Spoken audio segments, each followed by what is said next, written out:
늘 유진입니다. 디지털 교육 개념에 대해서 좀 알아보려고 해요. 우리 인하하츠 사업단에서 하고 있는 이 찾아가는 학교 연수 본 내용에 대해서 우리가 핵심은 사실은 디지털 교육에 있지 않습니까? AIDT나 에듀테크를 활용해서 디지털 교육을 한다는 게 도대체 무엇이냐? 이 개념을 좀 잡아드리려고 해요. 잡아드린다? 예, 설명을 드리려고 합니다. 이 그림이 이제 우리 사업단에서 추진하는 사업의 이제 모형인데요. 요 중에 이제 우리가 관심을 두려고 하는 거는 여기, 오른쪽에 있는 세 가지.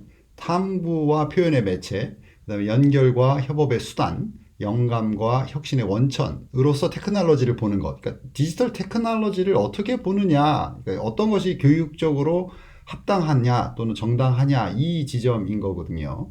그래서 이번 시간에는 본 영상에서는 이 디지털 테크놀로지에 대한 관점을 좀 상세하게 보면서 어떻게 이 인하하츠 사업단에서 프로그램을 구성하고 있는가의 근간을 이루는 이 디지털 테크놀로지에 대한 관점을 좀 보려고 합니다. 이 그림은 우리가 사업 계획서를 작성하면서 이제 준비했던 건데요. 다른 내용보다는 제가 빨간색으로 이렇게 동그라미 쳐놓은 이 부분이요. 테크놀로지와 연계한다라고 이렇게 표현을 해놨는데, 보시면 이제 디지털 테크놀로지, 제가 지금 테크놀로지라고 말하기도 하고 디지털 테크놀로지라고 말하기도 하는데 사실은 좀 다릅니다. 테크놀로지는 기본적으로 인간이 만들어 놓은 모든 것, 그러니까 모든 인공물을 가리키는 말이기도 하고요. 그 다음에 테크놀로지를 만드는데 필요로 하는 어떤 이론적인 것들, 모형들, 모델들, 이런 것들도 테크놀로지로 정의를 해요, 일반적으로. 그 다음에 디지털 테크놀로지는 그야말로 디지털화 된 테크놀로지. 우리가 지금 일상적으로 쓰고 있는, 뭐, 휴대전화라든가, 뭐, 그다음에 컴퓨터, 랩탑이라든가, 그 다음에 이제 소프트웨어들도 있죠. 그 다음에 플랫폼들도 있죠. 이런 것들을 다 포괄하는 것들. 그래서 디지털화 되어 있는 디지털 테크놀로지. 그 사실은 디지털 테크놀로지를 우리가 더 많이 지금 얘기하고, AIDT나 에듀테크는 다 디지털 테크놀로지에 더 해당된다. 이렇게 보시면 되는데, 뭐 어쨌거나 탐구하고 표현하는 것의 매체로서, 미디어로서의 디지털 테크놀로지를 하나의 관점이 있고요. 또 하나는, 이 네트워크되어 있는 이 세상에서 서로를 또 다시 연결시켜주고, 그것은 곧 협업을 일으키는 하나의 수단으로서, 도구로서 쓰인다라는 측면인 거죠. 그 다음에 이 디지털 테크놀로지와 특히 이제 AI와 협업을 한다던가 하는 방식을 통해서 우리가 영감을 얻거나 혁신적인 이제 문제 해결을 제시할 수 있는 거죠. 그래서 영감과 혁신의 원천으로서의 디지털 테크놀로지를 보는 겁니다. 이렇게 세 가지 관점으로 되어 있고, 이 내용들은 이 IB에서 말하는 디지털 테크놀로지에 대한 혁신적인 학습 관점이기도 해요. 예. 뭐 이건 꼭 이거는 이제 IB에 대한 오해일 수 있는데, IB는 그 IB 홈페이지, 인터내셔널 바칼로리엣 홈페이지에 가시면, 우리의 교육 철학은 구성주의다 이렇게 써 있어요. 그러니까 구성주의자들이다 이렇게 이해하시면 돼요. 그리고 구성주의가 어떤 특정한 이데올로기다 이렇게 보실 수도 있겠으나, 현대 교육은 다 구성주의에 기반하고 있어요. 대부분의 현대화된 국가에서 갖고 있는 국가 교육 과정은 구성주의에 기반하고 있습니다. 그래서 뭐 우리가 잘 아는 비고츠키라든가 사회적 구성주의자죠. 피아제라든가 인지적 구성주의자죠. 그래서 구성주의에 기반하고 있습니다. 그것이 학습을 일으키는 하나의 메커니즘을 설명하기 때문에 그래요. 그거에 기반해서 우리가 교육 과정을 설계하고 또 수업을 설계하고 평가 체계를 만들고 뭐 이러는 거 아니겠습니까? 뭐 여하튼 테크놀로지를 보는 관점이 이렇게 다양하다라는 것만으로도 테크놀로지 도구 아니었어? 이거 뭐 쓰고 말고는 내가 결정하는 거 아니겠어? 이렇게 이제 생각하실 수 있는데 그런 부분도 있죠.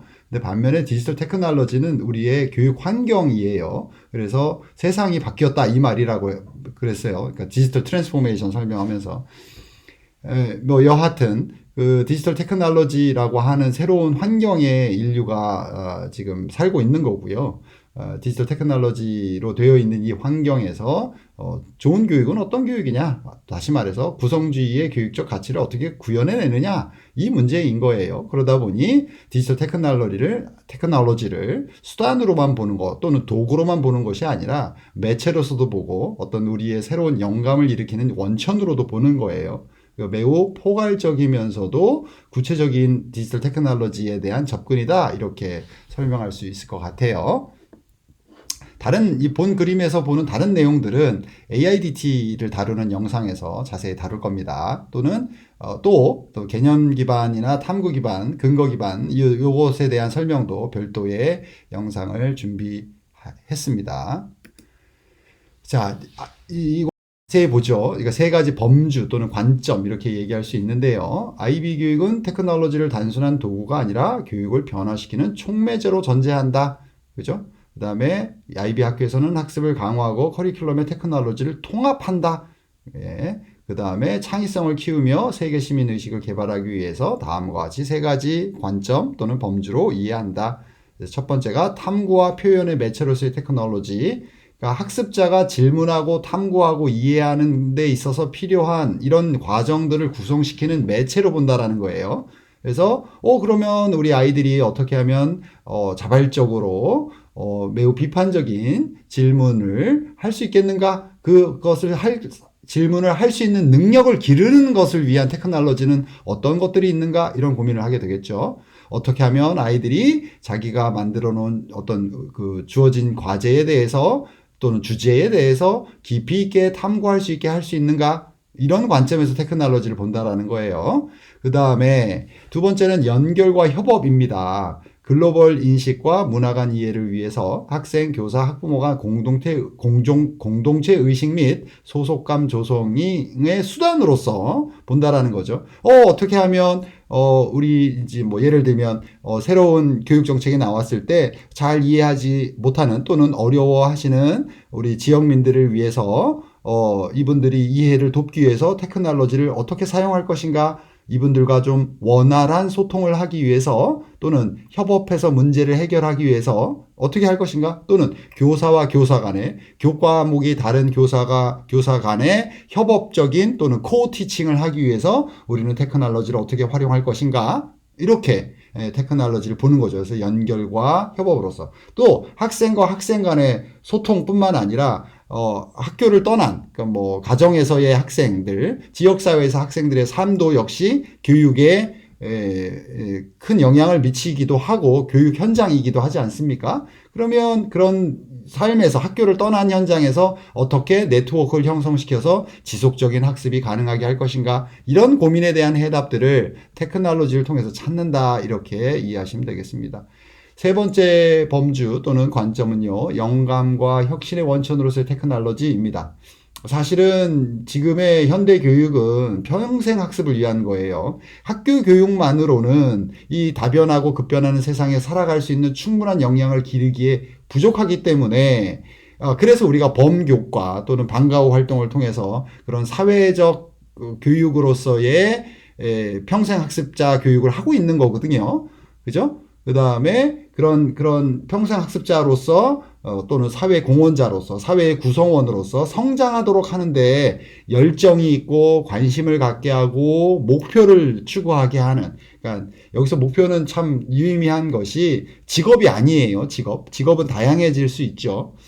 참고로 지금 소위 말하는 M세대죠. 밀레니얼스, M세대나 Z세대, MZ세대라고 했을 때 많은 통계들이 증명하고 있지 않습니까? 평생 동안에 10가지 이상의 커리어를 갖는다. 직업을 10개 갖는다가 아니라 커리어, 다양한 분야로 이동한다. 이 얘기거든요. 그렇다고 한다면 이런 디지털 테크놀로지 활용 능력을 통해서 영감을 얻고 혁신적인 문제 해결을 해낼 수 있는 능력을 갖는 것이 매우 중요한 거죠. 그리고 그 능력을 가진 사람을 평생 학습자라고 합니다. 그죠? 사실은 그러니까 학교 교육과 또 지역사회 연계를 통한 그 다음에 학교 이후의 교육에서도 다양한 형태의 교육 활동이 이루어짐으로써 모든 시민들이 평생 학습자로서 그럼으로써 또 사회 공헌자로서 성장하고 살아갈 수 있도록 해주는 거죠. 그것에 있어서 테크놀로지가 활용되거나 또는 테크놀로지를 적용하는 거죠. 자, 범주 1, 2, 3 또는 관점 1, 2, 3 이렇게 이해하실 수가 있어요. 그럼 어떤 것들이 있느냐라고 보기 전에 몇 가지 이제 디지털 교육의 모델을 우리가 좀 볼 건데요. 이미 다 알고 계신 것들이에요. 그거를 그러면 그 디지털 테크놀로지의 혁신적인 학습 관점에서 본다면 어떻게 해석할 수 있는가 중심으로 좀 볼게요. 그 전에 봐야 될 내용이 바로 2022 개정 교육과정 내용 체계입니다. 이 부분도 다른 영상에서 깊이 있게 다룰 건데요. 여기 보시면 2022 개정 교육과정에서 세 가지 차원이 있어요. 지식, 이해, 과정, 기능, 가치, 태도. 이전에는 지식, 기능, 가치, 태도였죠. 2022 개정 교육과정에서는 이렇게 세 가지 내용 체계에 대한 차원을 두고 있습니다. 그러면서도 이 세 가지 내용 체계의 세 가지 차원을 아우르는 핵심 아이디어 또는 빅 아이디어라고 불러요. 보니까. 근데 이 빅 아이디어 또는 핵심 아이디어라고 번역해서 쓰던데요. 뭐 하여튼 빅 아이디어나 핵심 아이디어는 어디에 나오냐? 백워드 설계 또는 역방향 디자인, 그러니까 백워드 디자인 또는 역방향 설계 이렇게 해야 되겠네요. 얘와 연관되어 있어요. 그러니까 이 세 가지 영역을 아우르는 핵심적인 학습 개념을 제시하고 그 개념을 통해서 학생들이 탐구 학습을 할 수 있도록 하고 역량 중심의 교육이 실현되도록 해야 된다. 뭐 이런 내용으로 되어 있죠. 그러면서 여기 보시면 지식이의 과정, 기능, 가치, 태도를 이런 내용은 없어요. 그러니까 여기 지식이의 평가 요소에 이런 것이 있습니다. 이렇게 이제 2022 개정 교육과정 총론에는 없는데 이거는 이제 문헌에 근거해서 정리해 놓은 건데요. 지식이해와 과정이해는 가치 태도의 평가 요소들이 존재하는 거죠. 이런 것들이 바로 역량을 말하는 거죠. 이런 것들을 통해서 역량을 기르게 되는 거죠. 그리고 이것이 상호 연관 관계 속에 있게 되는 거고요. 이 부분도 별도의 영상에서 다룰 겁니다. 그래서 결론만 말씀드리면 여기 보시면 지식이해 평가 요소에서 최상위는 메타인지 지식을 말하는 거고요. 과정 기능에서는 소통 역량을 말하는 거예요. 우리가 데이터를 관찰하고 측정하고 분류하고 이렇게 하는 이유는 궁극적인 목적이 있는 거잖아요. 그것은 바로 소통하는 거예요. 이해관계자와. 그 다음에 가치 태도에 있어서도 내가 아는 것뿐만 아니라 내가 성숙해지는 거죠. 그래서 인품의 성취나 변화까지 이루어냈을 때 이것이 최상의 교육이다라고 말하는 거죠. 그리고 이렇게 세 가지 차원으로 분리되어 있는 것들이 이 최상위 각각의 차원에서 최상위 지식이의 과정, 기능, 가치, 태도. 그죠? 메타인지 지식, 그 다음에 소통 과정 역량, 그 다음에 인품의 성취와 변화에서 서로 만나죠. 그죠? 하나가 되는 거죠. 그럼으로써 통합된 또는 전인 교육이라고 말하죠. 이걸 통합된 교육 과정 또는 전인 교육이 실현되는 거다. 뭐 이렇게 설명을 드릴 수 있을 것 같아요. 근데 이 부분은 다른 영상에서 제가 자세히 다루니까 그걸 참고하시기 바랍니다. 결과적으로는 이러한 과정에서 테크놀로지는 학습자의 탐구와 표현, 연결과 협업, 그 다음에 영감과 혁신 수업의 촉매제로서 배치되거나 융합되어서 수업 활동이 설계되는 걸 말하는 겁니다. 다시 돌아와서 아까 디지털 테크놀로지 또는 테크놀로지에 대한 어떤 그 탐구와 표현의 매개체 또는 매체, 그 다음에 연결과 협업의 수단, 그 다음에 영감과 혁신의 원천, 이렇게 얘기했지 않습니까? 세 가지 관점. 그죠? 예, 이런 것들하고 만나게 되는 거죠. 그래서 이런 내용들, 그러니까 이러한 가치들이 배치되고 이런 지식의 과정, 기능, 가치, 태도에 녹아들을 때 수업 설계가 디지털 교육 수업이다. 이렇게 말할 수 있고, 이러한 구성 요소를 반영한 우리 성취 기준과 평가 기준을 제시했을 때 완성된 디지털 교육 수업 모델이다 이렇게 얘기할 수 있는 거죠. 네. 조금 복잡하죠. 근데 뭐 충분히 우리가 이 역량을 기르기 위해서 이렇게 할 수 있는 역량을 기르는 것이 우리가 지금 인하대 우리 하츠 사업단에서 하는 또 찾아가는 학교 연수의 프로그램의 또 목적이기도 하고요. 자, 그러면 디지털 교육 모델을 몇 가지만 알아볼 거예요.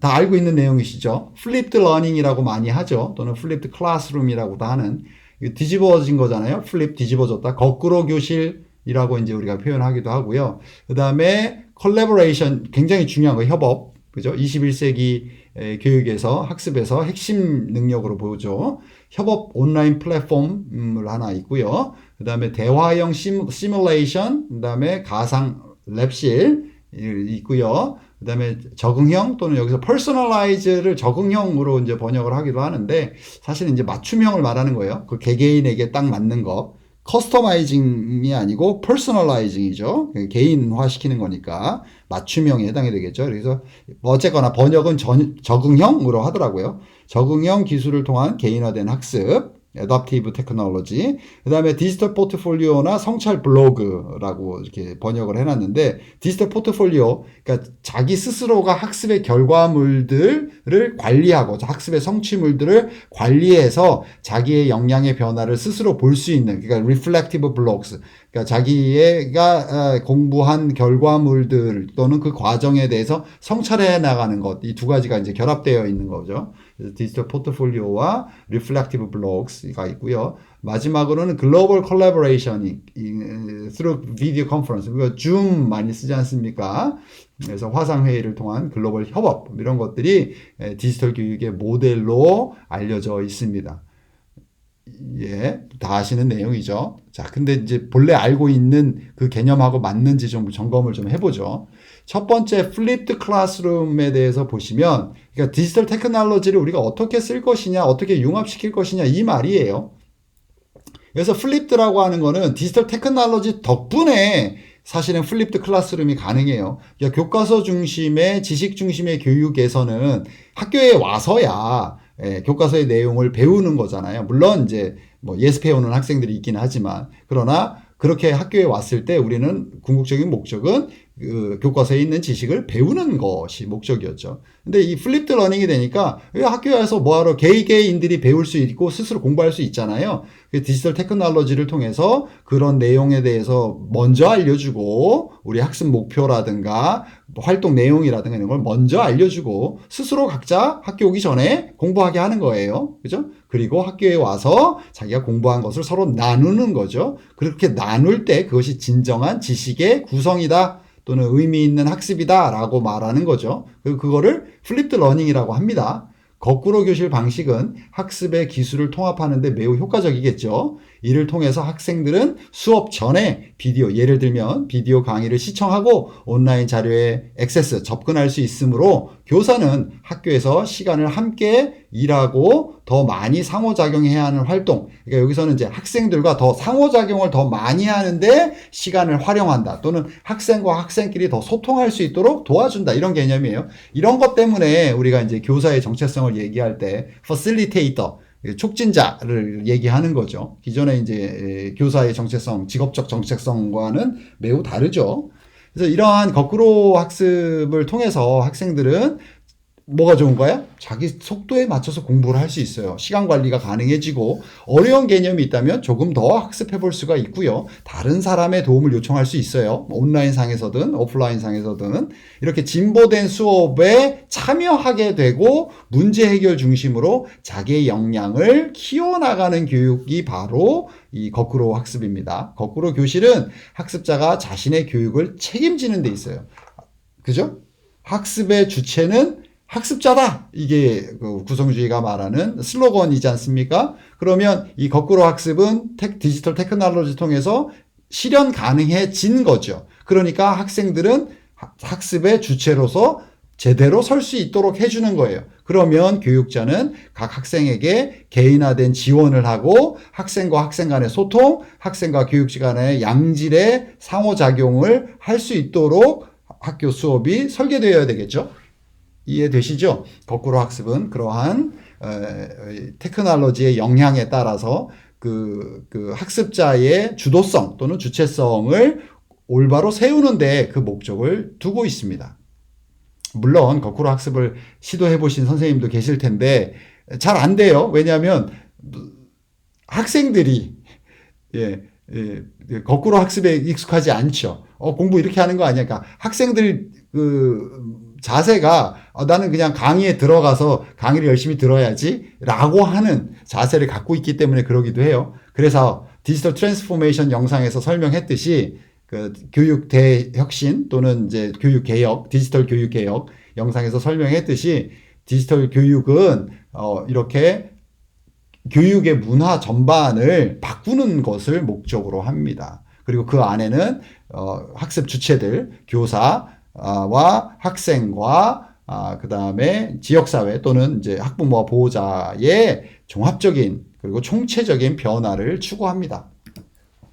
두 번째는 협업 온라인 플랫폼인데요. 구글 클래스룸이나 뭐 마이크로소프트 팀스나 슬랙 뭐 이런 것들을 우리가 플랫폼으로 많이 활용을 해요. 그죠? 거기서 아이디어를 공유하기도 하고 어떤 작품에 대해나 글에 대해서 피드백을 주고받기도 하고 이렇게 하지 않습니까?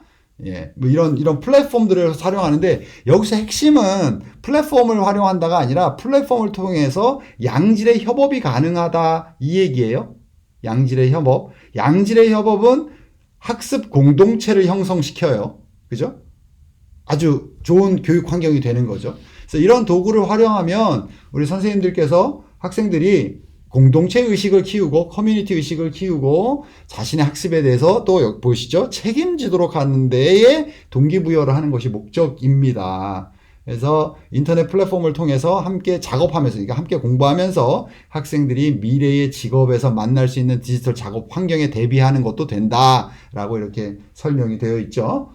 이해되시죠? 자, 여기서 중요한 건 양질의 협업, 양질의 상호작용이에요. 그러면 교사인 우리는 뭘 해야 되냐? 양질의 상호작용을 설계해야 하는 거죠. 근데 그것을 함에 있어서 우리가 이것이 양질의 상호작용. 예를 들면 학생들이 어떤 작품을 내었을 때 선생님으로부터만 피드백을 받는 것이 아니라 동료 학생들로부터 피드백을 받고 있는데 그 피드백을 받음에 있어서 긍정적인 요소와 개선해야 될 요소를 어떤 그 공동 저자로서의 참여를 유도하는 방식으로 우리가 설계할 수 있겠죠. 그런 이상적인 것들이 디지털 플랫폼을 활용한다면 충분히 구현 가능하죠. 뭐 생각보다 이메일을 보낸다던가 댓글을 쓰는 데 있어서 교육이 안 되어 있는 경우가 굉장히 많죠. 예, 그런 것들을 훈련시킬 수 있는 좋은 디지털 테크놀로지다 이렇게 보시면 되겠습니다. 그래서 협업 온라인 플랫폼에서 핵심 교육 가치는 협업입니다. 그 다음에 대화형 시뮬레이션, 가상 랩 이렇게 있는데요. 가상 실험실과 상호작용 시뮬레이션은 학생들이 실습 환경 그렇죠? 예, 버추얼 리얼리티 VR을 통해서 우리가 손쉽게 다양한 것들을 간접적으로 체험해 볼 수 있고 영상이나 이미지 퀄리티에 따라서 직접 체험해 보는 것만큼의 효과를 내기도 하고 또 안전하기도 하고요. 그래서 예를 들면 학습자가 가상 해부도를 공부할 수가 있겠고, 그죠? 복잡한 생물학적 메커니즘을 재현하는 생물학 수업 같은 것들이 있을 수 있어요. 그 다음에 화학 수업에서는 온라인 실험실을 통해서 실험을 할 수 있겠죠. 예, 이런 것들을 우리가 해볼 수가 있습니다. 그래서 여기서 핵심은 대화형이에요. 대화형, 인터랙티브. 뭐 대화형으로 번역을 하던 상호작용으로 번역하던 상관은 없는데요.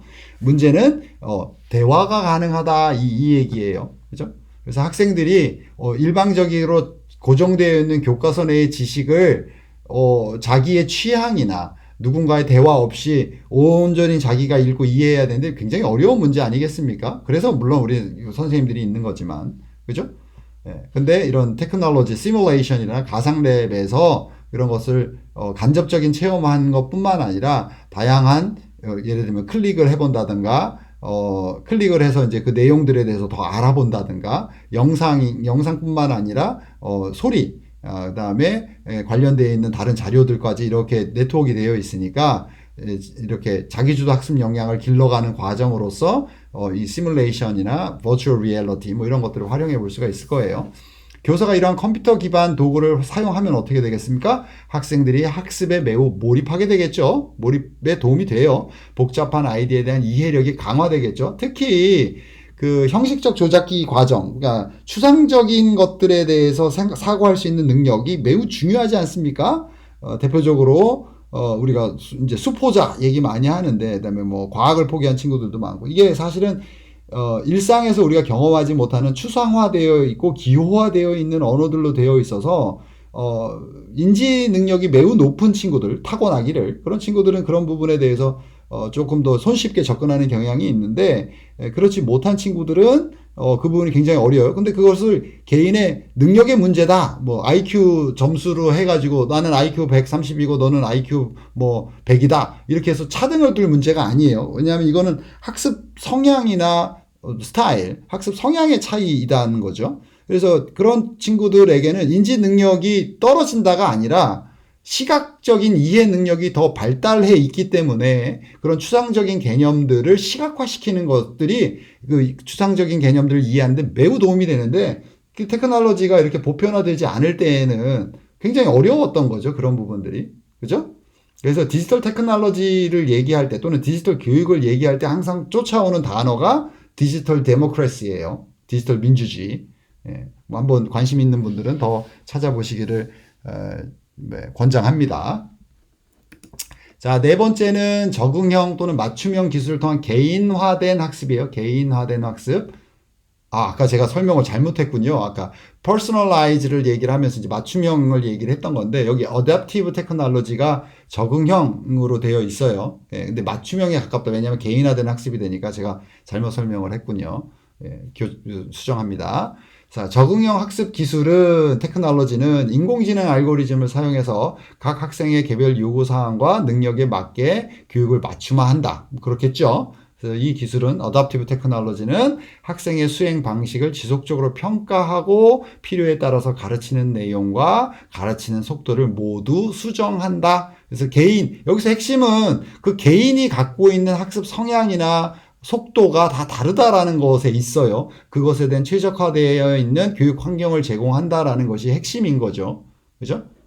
자, 모두가 동일한 출발선상에 서서 출발한 것이 공정하다라고 우리는 믿고 있는, 착각을 하고 있죠. 그것이 맞다고. 그렇지 않죠. 애초에 태어나는 것 자체가, 태어난 환경 자체가 다르게 태어나지 않습니까? 그것을 개인이 선택한 게 아니잖아요. 그래서 그렇게 주어진 그걸 차별이라고 불러도 되나 모르겠지만 서로 다른 환경이 있지 않습니까? 그러면 서로 다른 방식으로 성장한다 이렇게 봐야 되는 거고, 서로 다르다. 그래서 이제 다양성이 매우 중요한 시대이기도 한데, 여기서 말하는 다양성, diversity예요. D-I-V-E-R-S-I-T-Y. 예, diversity, 다양성이 매우 중요하게. 그 다음에 inclusion, 포괄성 또는 포용성이라고 번역하죠. 그 다음에 sustainability, 그 다음에 지속 가능성. 이 세 가지가 사실은 그 비즈니스 영역뿐만 아니라 교육도 다양한 여러 시민 활동에서도 지금 21세기의 핵심 가치로 보고 있고, 그것에 대한 실현 또는 구현이 일종의 인류가 갖고 있는 사명 같은 거죠. 예. 다시요. diversity, inclusion, sustainability. 이게 세 가지 얘기를 해요. 예. 근데 그런 관점에서 본다 하더라도 모든 사람들이 다르다라는 거고 다양하다라는 거고, 거기에 맞는 맞춤형 교육이 필요한데, 과거에는 힘들었죠. 한 명의 선생님이 여러 명의 아이들을 상대해야 되고, 그것도 교과서 중심의 진도를 맞춰서 해야 되니 당연히 맞춤화 교육은 거의 불가능하죠. 그런데 테크놀로지 활용을 통해서 그것이 어느 정도 소화가 가능하다 이 얘기입니다. 물론 100%는 힘들어요. 예. 왜냐하면 제도적인 거나 기타 여러 가지 이제 환경적인 요소가 있기 때문에 그것을 완전히 구현할 수는 없겠으나 더 나아진 거다 이렇게 보실 수 있을 것 같아요.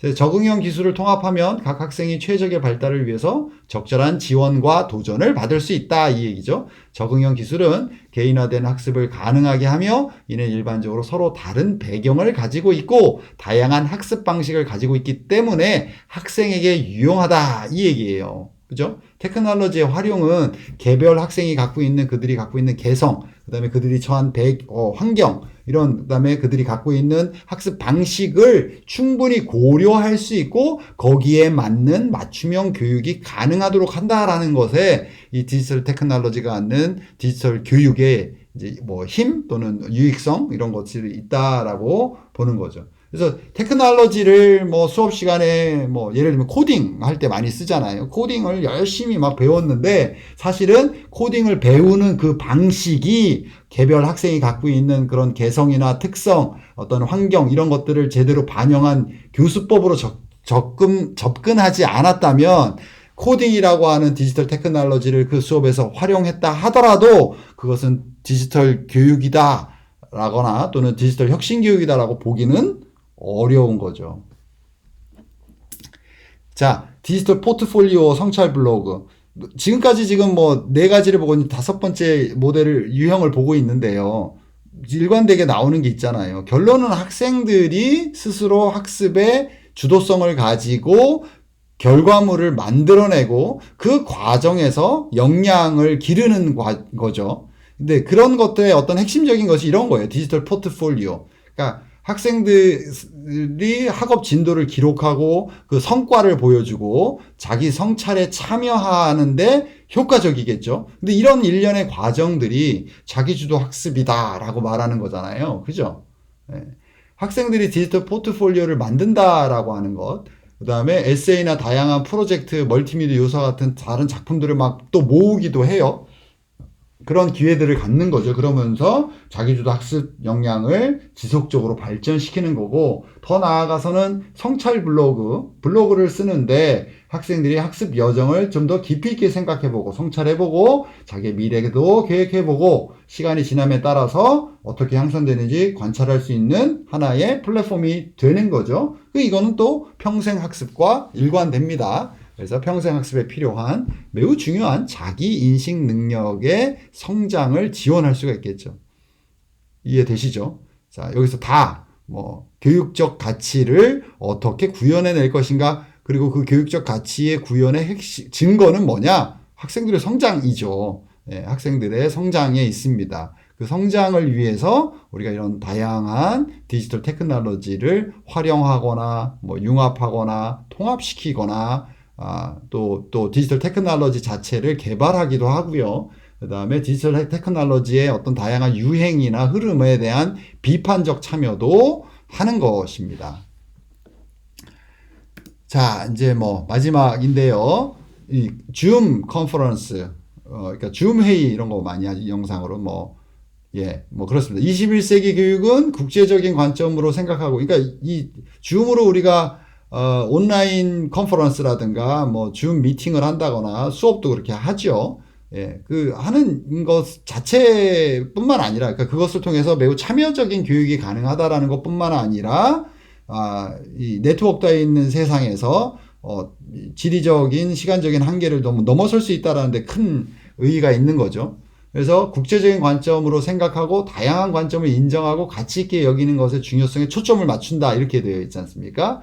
줌이나 스카이프와 같은 화상 채팅 도구는 학생들이 전 세계의 동료 학습자 및 전문가와 교류할 수 있는 매우 좋은 기회를 제공한다. 근데 이제 이런 줌이 주는 이 비디오 컨퍼런스 테크놀로지가 주는 이러한 교육적 가치를 우리가 구현하고 있냐 이 말인 거죠. 우리의 수업이 이렇게 국제적 관점을 생각해보고 글로벌 시민으로서 세계가 직면한 문제를 나와 문화와 언어가 다른 친구들과 만나서 또는 전문가들과 대화하면서 그것을 해결하기 위해서 내가 나의 시민성을 실천하고 있는가, 그런 교육이 진행되고 있는가, 이런 문제인 거죠. 자, 학생들이 가상여법에 이제 참여를 하면 다른 문화권의 사람들과 대화를 나누고 전 세계적인 프로젝트를 진행하며, 그러니까 디지털리 네트워크 되어 있는 거야, 이 세상이. 근데 우리는 지금 우리가 속해 있는 이 지역에, 이 학교에, 이 교실에 이 아이들만 바라보고, 한다면, 이것은 선생님이 갖고 있는 품성이라든가 이런 건 전혀 상관이 없습니다. 훌륭한 선생님도 너무 많으시잖아요. 그런데 21세기에 맞는 교육이냐, 21세기에 필요한 역량을 길러주는 수업이냐라고 했을 때, 물론 다른 영상에서 제가 말했듯이 그것에 있어서 핵심은 개별 선생님들은 아니세요. 왜냐하면 제도적으로 그걸 지원해 주거나 리더십이 그걸 발휘하지 않으면 매우 힘든 상황이기 때문에 그렇습니다. 그걸 주제로 하는 건 아니니까. 그래서 이러한 활동은 학생들의 학습을 더 가치 있게 만들고, 그죠? 세상과 내가 소통하면서 공부를 하는 거니까요. 글로벌 시민이 되는데 필요한 기술을 기르는데 도움이 되는 거죠. 예, 그런 걸 목적으로 디지털 테크놀로지를 활용하는 겁니다. 또는 융합시키기도 하고요. 자, 마지막으로 그러면 이제 이해가 되시죠? 테크놀로지 연계를 한 AIDT 에듀테크 학습 경험을 설계한다. 또는 이나 하츠 사업단에서 추구하는 찾아가는 학교 연수에 교사들의 역량 개발에 있어서 특히 테크놀로지와 관련된 이 부분이 뭐냐, 테크놀로지 관점을 탐구와 표현의 매체, 연결과 협업의 수단, 영감과 혁신의 원천으로 보는 이 관점이, 물론 다른 관점을 또 추가하셔도 돼요. 그런 관점이 매우 유효하다 이렇게 보실 수 있죠. 그래서 단순 도구로 테크놀로지를 그동안 바라보신 분들도 있겠으나 뭐 그렇지 않다라는 건 본인의 삶 속에서 드러났잖아요. 우리가 휴대전화 없이 살 수 없잖아요. 그죠? 휴대전화를 통해서 우리는 많은 정보와 뭐 뱅킹도 하잖아요. 은행 업무도 보고 사람들과 소통도 하고 또 즐거움도 찾고 그다음에 또 생산적인 일들도 하고 뭐 다양한 일들이 이루어지고 또 그걸 통해서 다른 정보를 통해서 그 루트를 또 네트워크를 따라 들어가다 보면 또 새로운 커뮤니티를 만나기도 하고 이런 일들이 일어나지 않습니까? 예, 그걸 통해서 보더라도 우리는 테크놀로지 안에 이미 들어와 있습니다. 그러니 도구로 보는 것 자체가 매우 제한적인 시각이고요. 탐구와 표현의 매체, 연결과 협업의 수단, 영감과 혁신의 원천으로서 테크놀로지를 바라보는 관점이 매우 중요하다. 이렇게 볼 때 우리가 비로소 테크놀로지를 교육 환경으로 보게 되고 교육 혁신의 수단으로 볼 수 있는 것이며 학생들의 자기 주도성을 높이는 교육의 어떤 이정표의 역할도 할 수 있다. 이렇게 보시는 것이 21세기에 교사라는 직업을 가지고 우리가 인생을 살아감에 있어서 매우 긍정적이다 이렇게 말씀드릴 수 있을 것 같습니다. 질문이 있으시면 이메일을 주시거나 아니면 댓글로 남겨주시면 됩니다. 고맙습니다.